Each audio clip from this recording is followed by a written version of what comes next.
Olá, sejam todos muito bem-vindos a mais um Pod Saúde Pi. Você sabe que esse podcast é aquele espaço que a gente criou com muito carinho para trazer profissionais de saúde, discutir, debater, conhecer mais sobre muitos temas. Você tem insônia? Dorme mal? Conhece alguém que tem insônia? Que passa a noite contando os carneirinhos e o sono não chega? Você conhece alguém que ronca?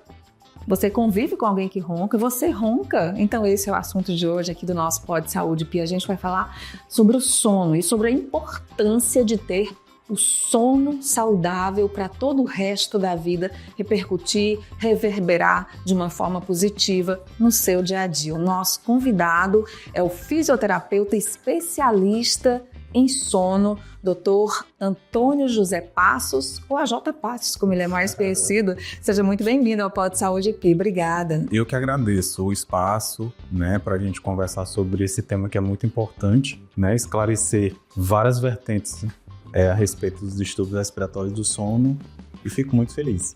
Olha, vocês, além de assistirem, vão compartilhar, vão dar aquele like aqui no nosso canal, convidar alguém para se inscrever, que é muito importante para a gente seguir trazendo profissionais renomados como o Dr. Antônio José Passos e muitos outros. Agradecer aos nossos parceiros, ao Hospital Flávio Santos, ao Vilar Hospital de Olhos e à Unifísio Saúde, que nos ajudam a manter esse projeto e que também trazem profissionais qualificados como o Dr. AJ Passos para a gente conversar sobre assuntos como esse de hoje. Primeiro a gente queria falar sobre a evolução da fisioterapia, A fisioterapia que não é só mais aquela consulta, aquele tratamento, aquele acompanhamento, do TENS com o choquinho, o TENS que é o choquinho, com o ultrassom, com o infra, é muito mais que isso e evoluiu para muito mais, Isso, sem dúvida. Assim, antigamente a fisioterapia, conhecida como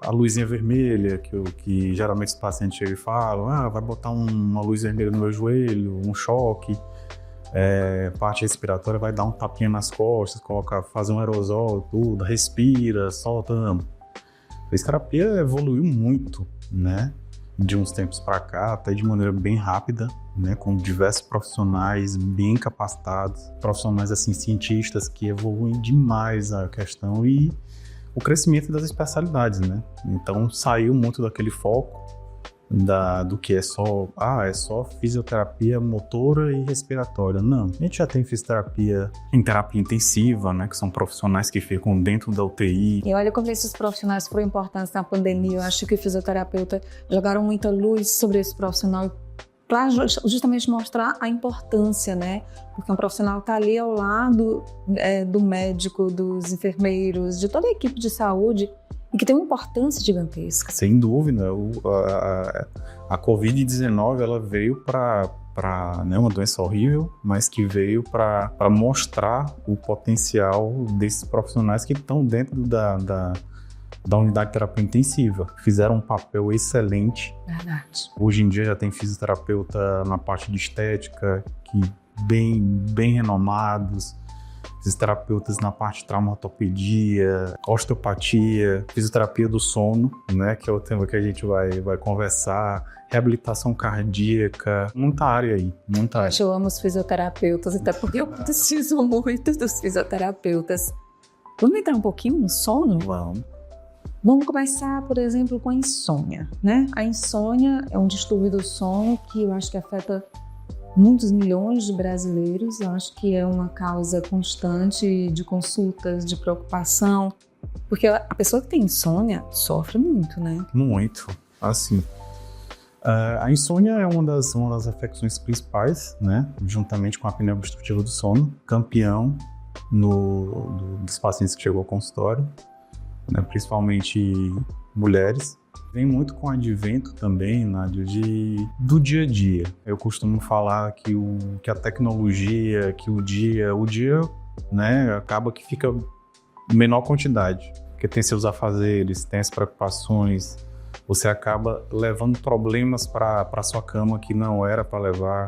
Tecnologia dos telefones, Isso, que você leva as telas roubam muito a atenção de todos nós, e isso gera estímulos que acabam refletindo em sono. Exatamente. Isso aí vai atrapalhar muito o seu tempo de sono. E acaba que, porventura, vai levar essa pessoa a adquirir medicação, né, medicamentos, para induzir o sono, e ele vai se tornar um paciente meio que dependente, né? Então, acontece muito disso. E o que a falta de um sono de qualidade pode provocar na vida da pessoa? De maneira direta, né, seria a questão de uma baixa produtividade, né, do seu dia a dia.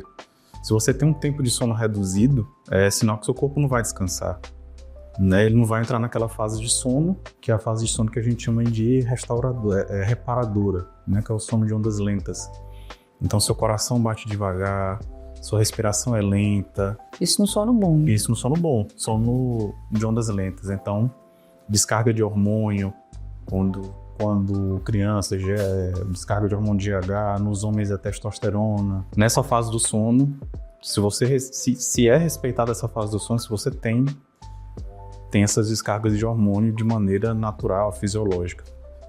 Se você não tem essas alterações. A criança ela vai alterar o crescimento, nos homens é um baixo nível de testosterona. As mulheres são mais acometidas por causa dessa rotina atribulada. A mulher hoje trabalha fora, é mãe, e tem muitas responsabilidades e acaba também abraçando coisas às vezes até mais que necessário, e isso, como você dizia, vai para a cama junto. E cama não é local de preocupação e nem de planejar atividade, lugar de dormir, né? Dormir, sem dúvida, né? Hoje em dia a mulher, né, ela tem um papel principal, primordial na sociedade, e isso por conta de um acúmulo de tarefas, né, de algumas obrigações, ela acaba sobrecarregada, e isso vai repercutir também na parte do sono. Posso também até somar isso como parte que ela chega no momento da menopausa, né? Isso também tem uma queda dos níveis de hormônios, né? E isso também vai impactar diretamente na parte da insônia, os fogachos. Então, assim, o médico que vai acompanhar essa paciente, o ginecologista, então ele tem que estar alinhado ali com a equipe multidisciplinar, ele já tem que saber o que pode estar acontecendo, e se a paciente vier com uma queixa de insônia, relatar esses sintomas, ele já tem que ficar atento e pedir um exame. E o que fazer para melhorar o sono?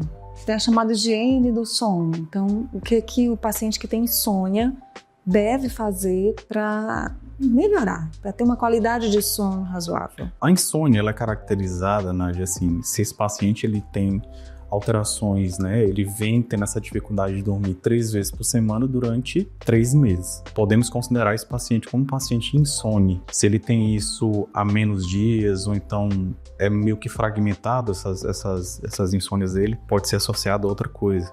Por não confundir com assim, passei a noite acordada hoje, uma vez esporádica, isso não é insônia. Não é insônia. Investigar, né? Eu costumo sempre falar que a gente tem vários mecanismos desencadeadores de insônia. Às vezes é uma medicação que você está tomando e isso ela te leva a você ter uma insônia. Às vezes é uma dor que você sente, eu tenho uma hérnia, eu tô doendo meu quadril, eu tô doendo meu joelho. E isso vai impactar essa pessoa na parte da insônia também. É o colchão que não está adequado, é a temperatura do quarto, é o seu marido que está assistindo TV e está no celular. Ou tá roncando, já vamos falar do ronco já. Então, tem isso, tá? Então, propriamente as doenças respiratórias do sono, alterações psicológicas. Sim. Meu filho tá com algum problema, minha mãe tá com algum problema, isso aí eu somatizo, levo pra cama e acabo que essa pessoa não... E aí, após a investigação, existem as recomendações dos tratamentos específicos. Exatamente. Que são? Dentro dos principais, né, pra parte da insônia, né, tem o tratamento psicológico, né, que é o profissional, ele atua basicamente na terapia cognitivo-comportamental, né, ele vai abordar esse paciente de uma forma ampla e que ele vai tratar disso para corrigir e saber o que esse paciente está. Se for alguma alteração que esse profissional diagnosticar, né, verificar que seja alteração psicológica. Aí começa, né? Aí são as outras abordagens que, por exemplo, o fisioterapeuta, até falar aqui, abrir um parênteses, já na sequência a gente vai falar da apneia do sono, do ronco, Mas o Dr. J. Passos, né, ele tem uma especialização no Instituto do Sono em São Paulo e também no Hospital Albert Einstein em São Paulo, que são referências no tratamento, né, de distúrbios do sono. E a gente traz isso também porque o fisioterapeuta, no caso dele, consegue também identificar no paciente o que está acontecendo para que a noite de sono dele não esteja rendendo o suficiente, não é isso? Sim, sim. Nós, né, como fisioterapeutas e especialistas nessa parte do sono, né, a gente pode, através de alguns exames, né, que é a polissonografia tipo 3, né, que a gente chama de poligrafia. Sim. Né, tipo 3, que a gente só identifica a parte respiratória, como a apneia obstrutiva do sono e a apneia central do sono. Esse paciente, através das queixas, né, que ele tem, doutor, eu tô muito cansado, eu acordo várias noites durante a noite, eu vou ao banheiro 3, 4 vezes. Minha companheira relata que eu tô roncando muito, que eu paro de respirar. Eu acordo com boca seca, eu tenho, vez ou outra, refluxo, né, durante a noite, eu tenho refluxo. Eu ganhei, nos últimos 2 anos, mais de 10 quilos. E no dia seguinte, eu acordo indisposto, eu acordo irritado, eu já tenho lapsos de memória recente, eu não... Impaciente, né? Eu tenho perca de memória recente, eu não estou mais me concentrando como eu me concentrava anteriormente, aí eu tenho que ler a mesma página 2 vezes para me absorver aquilo, né? Aquela informação. Tudo isso é a falta de um bom sono. Falta de um bom sono. E aí também, gente, repercussão na vida profissional, porque a pessoa pode ter problemas, inclusive, no trabalho por causa disso. Sem dúvida, sem dúvida.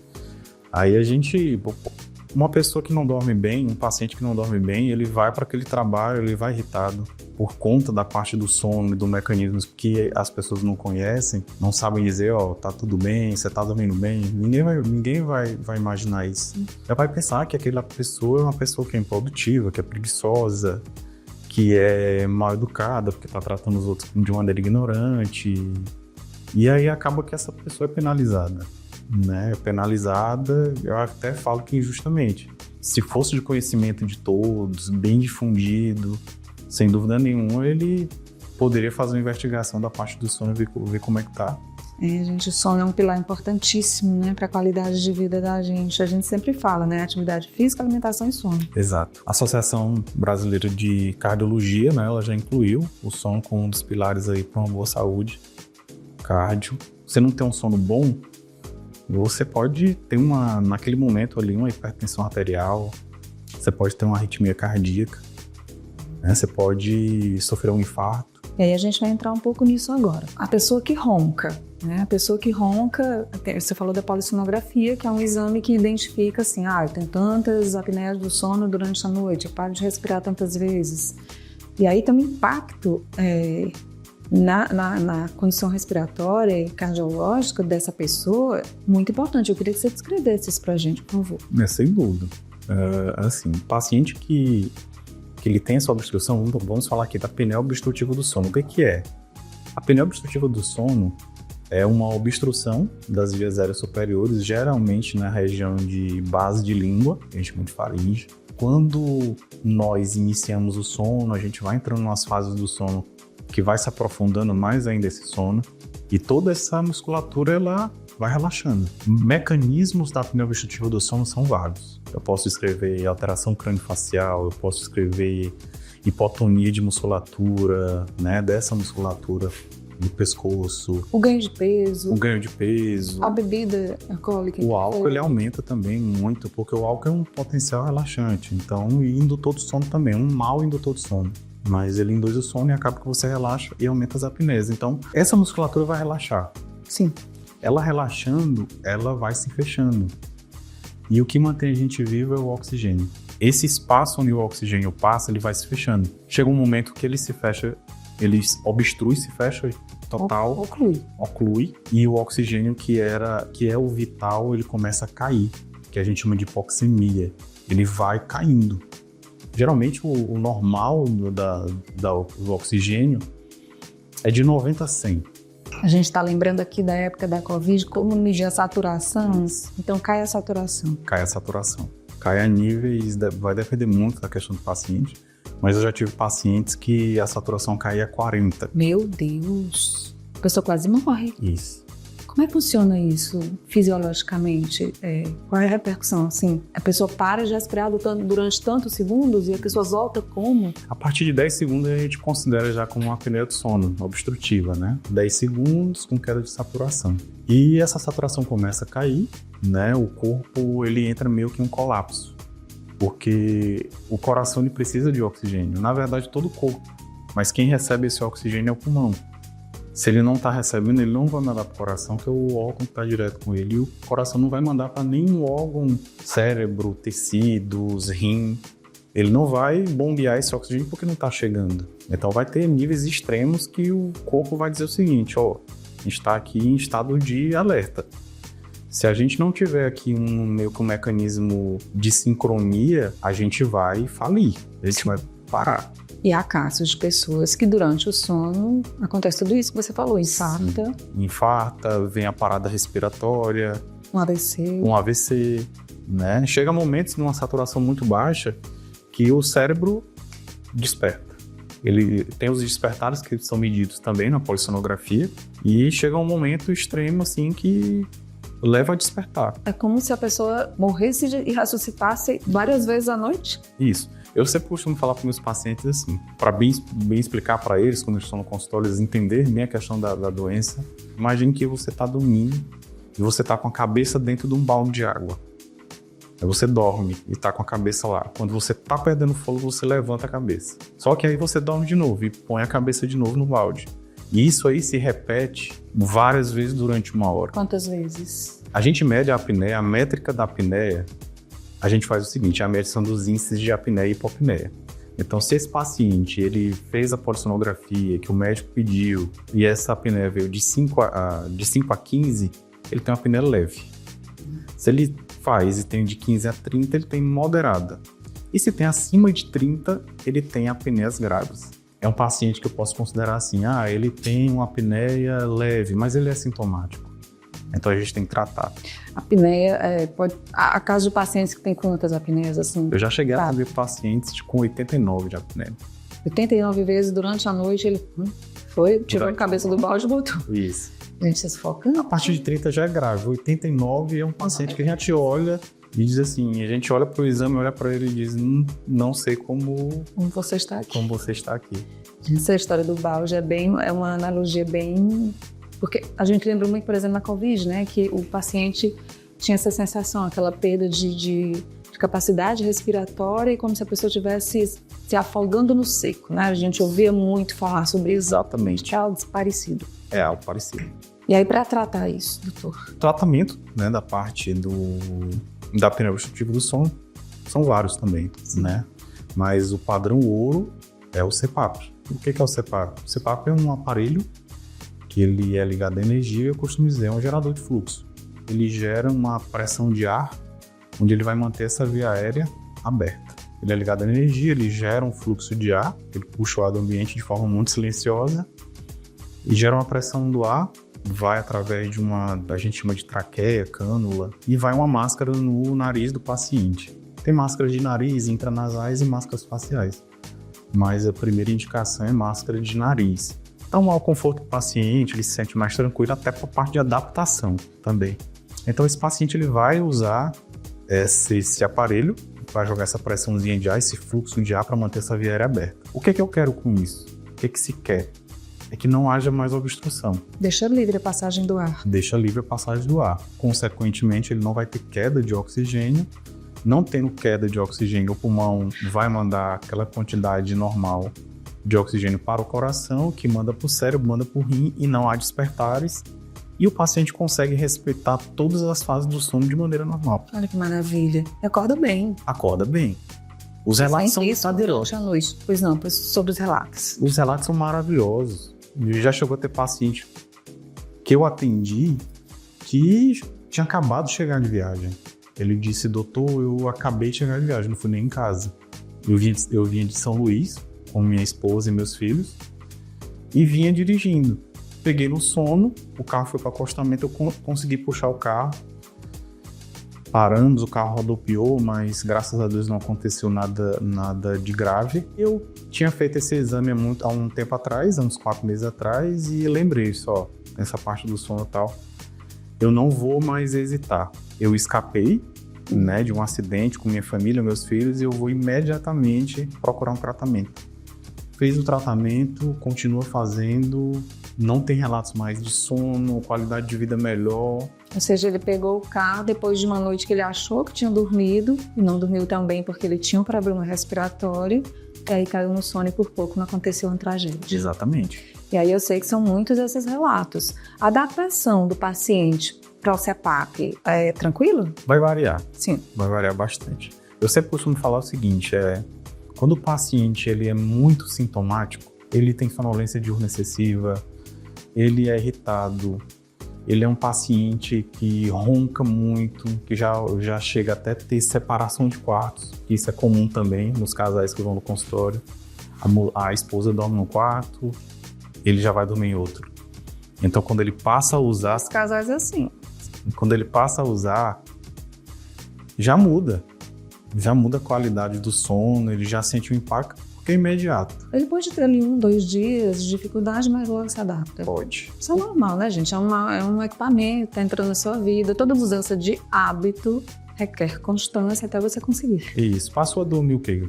30 anos na vida de maneira sem nada no rosto, né? A partir daí vai dormir com a máscara no rosto de maneira diferente, mas quem é muito sintomático, os resultados são excelentes. Você precisa, né, doutor? Precisa, porque como o senhor já relatou aqui, né?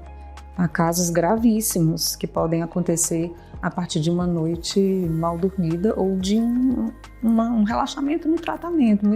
Tem gente que faz, no caso do paciente, tem gente que faz a polissonografia, sabe que não trata, né? Vai adiando, vai postergando e não trata. E tem gente que se recusa até a ir fazer o exame, né? Eu sempre falo, imagine só, você tá num avião ou dentro de um ônibus, viajando, e você pensa que aquele motorista, aquele piloto de avião, ou aquele médico que vai operar um ente querido seu, ele tem uma apneia do sono e não teve uma noite de sono boa na noite anterior.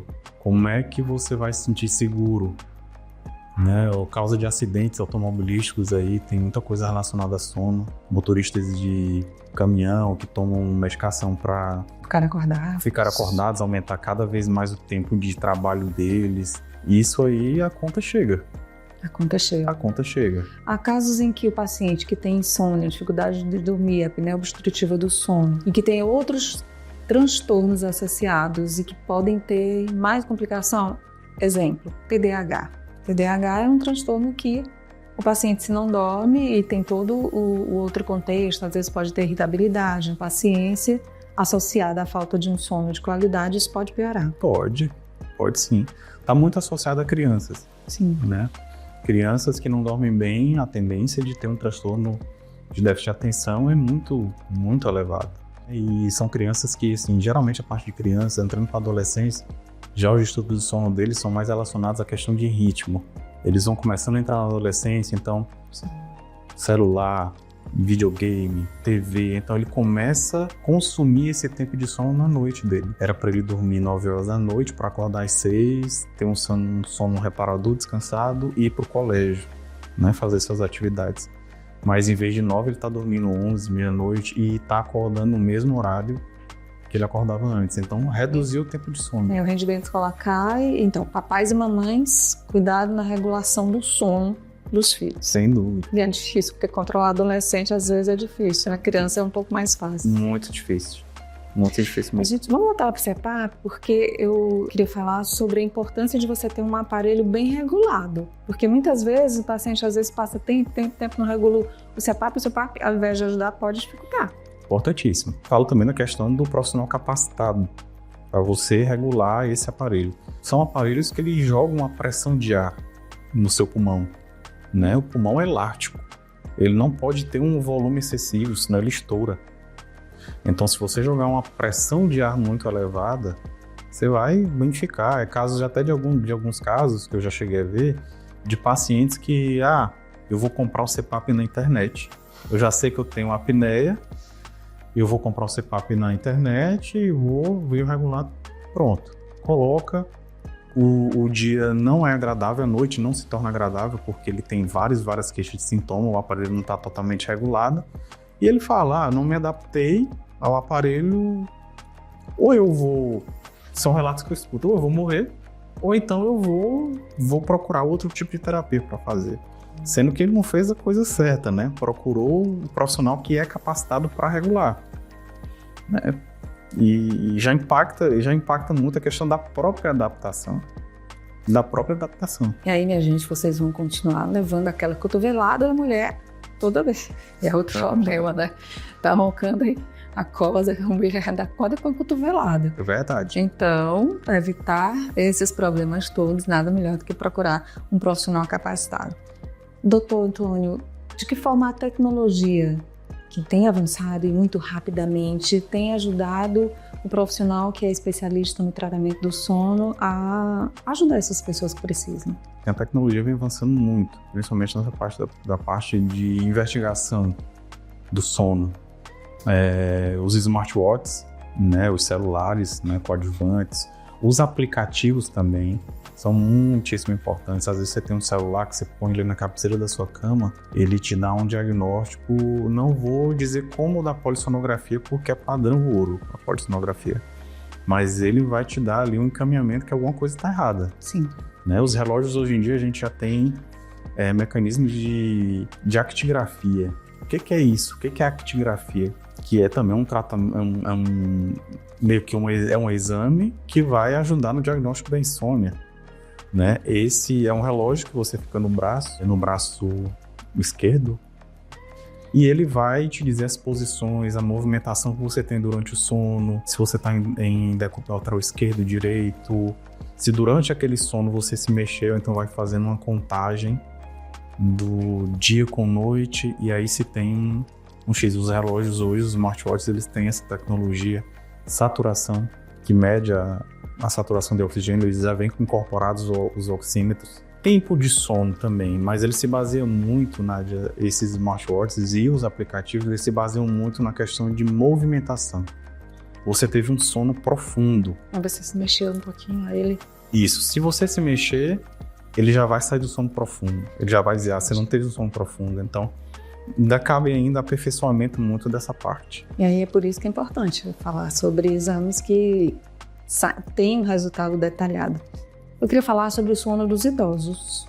Queria que o senhor explicasse pra gente um pouco, né? Porque a pessoa com o avançar da idade vai perdendo também essa qualidade de sono, e como é importante corrigir isso. Os idosos, eles assim, eles têm muitas alterações da parte de sono, né? Principalmente essa parte que a gente chama, eu entrando nessa parte fisiológica, ele tem uma diminuição da parte do sono REM, que é um sono que ele dá né, ele é importantíssimo na parte de memória e sonhos. Então o idoso, ele tem muito impacto, ele começa a ter um encurtamento do tempo de sono. O que vai acontecer? Ele tem um sono muito perturbado durante a noite. Isso vai se refletir no dia seguinte, então ele vai passar mais tempo sonolento durante o dia e à noite ele vai ficar mais acordado. Isso é um dos grandes impactos que a gente vai ter no sono do idoso, juntamente com... Tem idosos também que fazem uso de medicações, que isso vai impactar também nessa parte do sono. Doenças associadas. É importante, né? Porque chega nessa fase, já tem muitas outras comorbidades associadas. E... reduz o tempo de sono. Sim. Né? É muito, muito complicado. E até parte também da apneia obstrutiva. Distúrbio também muito comum em idosos, depressão. Distúrbio depressivo nos idosos. Que interfere no sono. Que interfere no sono. Olha só, gente, muito importante para que a gente saia da zona de conforto, literalmente, porque muitas vezes você tem insônia, você vai para o celular para ver se o sono chega. É importante a gente também saber que o hormônio do sono, ele age, aqui a melatonina, muita gente suplementa a melatonina, mas depois de investigação e tal, você precisa ter um ambiente, como o doutor falou, né? Ter um ambiente confortável, adequado, faz parte da higiene do sono, e tudo isso para que você observe que o seu sono é importantíssimo para tudo na sua vida. Então, esse episódio do nosso Pod Saúde com o doutor AJ Passos foi justamente para trazer esse alerta para você que tem essa dificuldade. Então é importante também que você compartilhe esse nosso episódio, dá aquele like, né? Convida as pessoas para se inscreverem aqui no nosso canal E a gente sempre agradece muito profissionais como o Dr. Ajata Passos, fisioterapeuta especialista em distúrbios do sono, trazendo tanta informação importante para a gente hoje. Muitíssimo obrigada. Eu que agradeço, né? Eu agradeço por trazer informações, né, relacionadas a sono, falar do impacto que o sono causa, um distúrbio do sono causa nos pacientes, na população em geral, né? Pedir para terem muito cuidado com essa parte da saúde do sono, ficarem mais atentos, não levar muito na questão de não dar muita importância. Sim. Sabe? Tem que levar a sério. Tem que levar a sério. Muitas doenças já é certo que o mau sono causa alterações cardiovasculares, hipertensão, arritmia cardíaca. A longo prazo já tem estudos que relatam doenças demenciais como Alzheimer, Parkinson, por conta de déficit de oxigenação a longo prazo nessas células do cérebro. Parte oncológica, tem muita investigação que ainda vai ter muita coisa aí para mostrar o que um sono ruim causa nos seres humanos, causa na gente. É isso, muito obrigada. Eu agradeço. Agradeço você também. Te convido para acompanhar outros episódios que já estão aqui no nosso canal sobre inúmeros temas importantes para você. Agradecer aos nossos parceiros, Vilar, Hospital de Olhos, Hospital Flávio Santos e Unifísio Saúde. A gente se encontra no próximo Pod Saúde. Até lá. Tchau, tchau.